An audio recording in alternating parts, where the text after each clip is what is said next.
Sure. So when we were working on a variety of ways of doing genome editing, as you mentioned, from 1997 onward, and we were kind of addicted to not just editing one gene at a time, which is kind of the way of gene therapy, one gene at a time, one broken gene, one fix.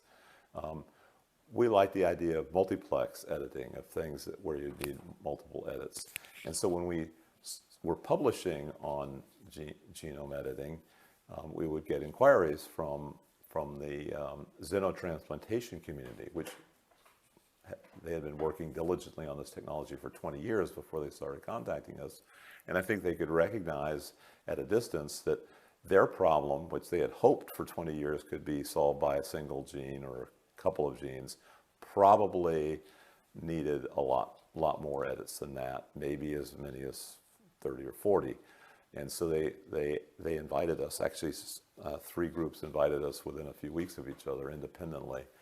And we started looking at it. Luhan Yang and I, she had been a graduate student and a postdoctoral fellow in my lab. And Luhan built up a team within my lab, about 9 people that worked closely with her. Clearly she was the leader. And it became evident that there were things that could be done. The first thing we did was eliminating the viruses, which I had, the endogenous retroviruses, which were kind of repetitive elements in the genome. And that's one of these classic things that looks hard, but it was actually much easier than we thought. And I had been hoping to do this for years before, but I could never convince anybody to knock these out in mice. But when it came to pigs, where the FDA was freaking out with these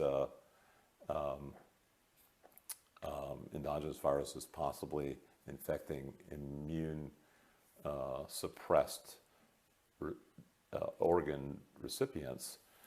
So anyway, we knocked out 62 at once and said, wow, that was not too bad. And so we went on to do 42 changes, most of them being highly crafted and involving the immune system and clotting and coagulation and so forth.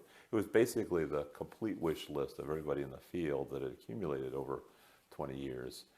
And now we have what we call pig version 3.0, and there's about 2,000 of them running around on the planet last time I checked.